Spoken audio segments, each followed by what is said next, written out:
Celebrations ഒക്കെ ഒരു മാസം മുന്നേ തുടങ്ങിയെങ്കിലും ലാസ്റ്റ് മിനിറ്റ് പർച്ചേസ് എപ്പോഴും ഒരു ഹറിബറി ആയിരിക്കും. ഇനി 1 വീക്ക് കൂടെ മാത്രമേ ഉള്ളൂ. അപ്പോൾ നമ്മൾ നേരെ പോയത് SM സ്ട്രീറ്റിലോട്ടായിരുന്നു.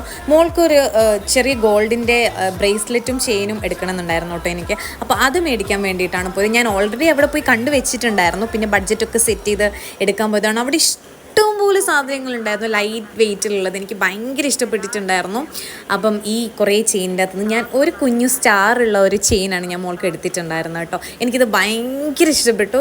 അപ്പം അങ്ങനെ അതൊക്കെ മേടിച്ച് നമ്മൾ നേരെ പോയത്. മോളുടെ ഡ്രസ്സ് ഞാൻ റെഡിമെയ്ഡ് നോക്കിയത് കഴിഞ്ഞ വീഡിയോയിൽ ഇട്ടിട്ടുണ്ടായിരുന്നു. അപ്പം അങ്ങനെ ഡിസൈൻ ചെയ്ത് നമ്മൾ നേരെ കൊടുത്തിട്ടുണ്ടായിരുന്ന എസ്സയിലായിരുന്നു കേട്ടോ. അങ്ങനെ നേരെ എസ്സയിലോട്ടേക്ക് പോയി മോളുടെ മെഷർമെൻറ്റ്സും കാര്യങ്ങളൊക്കെ കൊടുക്കാൻ വേണ്ടിയിട്ടാണ് പോയിട്ടുണ്ടായിരുന്നത്. ഞാൻ ഫസ്റ്റ് ടൈമാണ് ഇവിടെ വരുന്നത്. എനിക്ക് ഭയങ്കര ഇഷ്ടപ്പെട്ടു കേട്ടോ. ഒരുപാട് സൽവാസിൻ്റെ ഒക്കെ കളക്ഷൻസും കാര്യങ്ങളൊക്കെ ഉണ്ടായിരുന്നു. അങ്ങനെ നേരെ വിശന്ന് വലഞ്ഞൊരു ലോഡഡ് ഫ്രൈസും കൂടെ കഴിച്ച് നമ്മൾ വീട്ടിലോട്ട് പോയി. മറ്റൊരു വീഡിയോയിട്ട് വീണ്ടും കാണാം. ബൈ.